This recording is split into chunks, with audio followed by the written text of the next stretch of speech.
Welcome to LUTV News InFocus, where we feature interesting topics on campus, in the community, and in the world of culture. I am Arthur Harmon. A lot has changed since the coronavirus, also known as COVID-19, entered the United States. The government has told everyone to practice social distancing and has even carried over into the media world. Today I have Jamarcus Fitzpatrick from KALB in Alexandria, Louisiana. Since the corona stuff started pretty much, didn't think it was going to get this bad. I don't think you guys did either. And shutting off everything pretty much. Uh, what was the first things they told you guys about the social distancing thing? Like, Finished the girls' state semifinals and championship games one week, and we had heard about how the coronavirus was spreading and everything like that. Very next week, we go down there for the boys back in Lake Charles, and they get to the point where they're saying, it might get canceled. We don't know yet. And I was just on my way down there driving, and then the next thing we know, they're saying no fans. We were like one of the first stations to break the news to the entire state.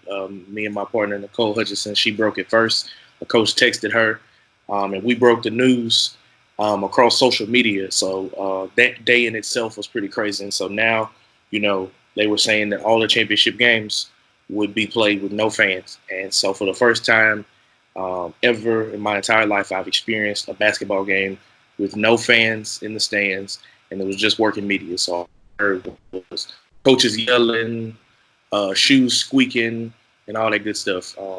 And from there, it just kind of snowballed because the very next week, we would have been covering one of our college teams going to the national tournament, and it would have been in Kansas City. We were just about to book a hotel.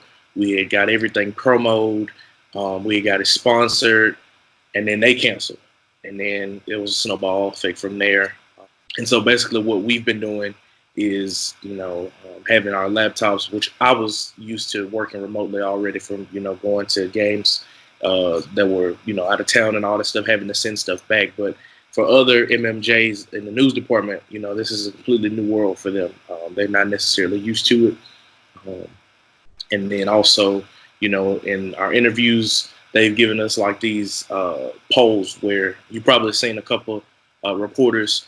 You can literally stand like 6 feet away from somebody and have your mic on the other end of it and still be interviewing them. And then they've also, issued out disinfectant wipes, hand sanitizer, and they've, told us to be sure to wipe down all our equipment anytime we interview somebody and all that good stuff. So, what message would you have for people like me, like just coming up, we're in school still trying to learn, and God forbid this ever happens again, but just some advice to some people like me and my classmates who are just about to come into the news world, and may have to come, like I said, God forbid. But what are some advice that you have for us? Just be ready so you don't have to get ready.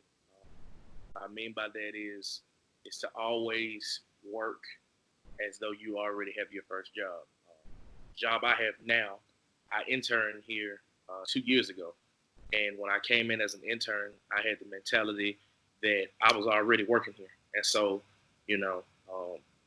the people that I interned under were just like 2 or 3 years older than me. And so we were kind of, figuring out, they were figuring out their job. I was figuring out this internship right around the same time together. And so I had the opportunity to kind of grow with them in the business. And so, when I would come in, I would ask, can I go shoot a game? Or I would ask, if I went out with them, can I shoot my own package version of it? And, I would use some of the school's equipment and take it with me on the internship. And so we would go to a game and I'd shoot a rap package, and then I'd edit it and then let them look at it. They critique me on it, and I was able to grow from that. I also, went out and just picked up stores within the community on my own.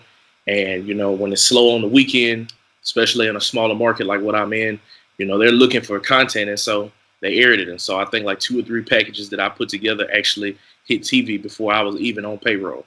And so I had left an impression on the news director, who was my professor at the time, but is now my boss. And so leaving that lasting impression helped me to get my foot in the door. Let's say, what are some of the easiest things? I know it's probably nothing easy, but some things that probably have gotten easier since, and that including you working from home now with the coronavirus going on and stuff. Um, Probably some of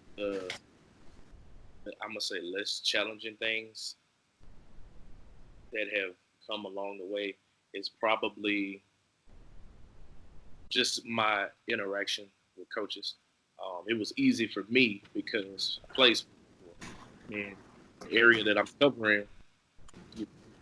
Three, three or four or five or six of the schools in the area, I knew the coaches already. Like they had face-to-face interactions with me. They had my number. I had my number. So it was easy to, if I wanted to go to one of their practices, hey coach, I'm about to come up there.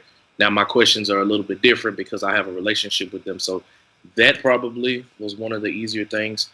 As far as working from home, um, it hasn't been too big of an adjustment for me, other than the fact that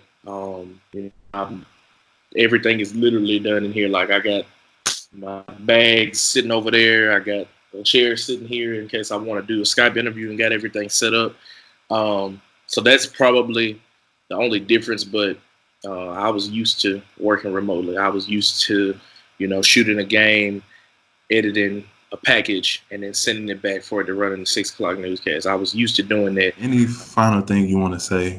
Just anything you want to say that you have in your mind. Just some knowledge, man. I know you're a knowledgeable person, man. Oh man, just keep working, keep grinding. This is to anybody. Just keep working, keep grinding. Um, Make a lot of connections, connect with a ton of people.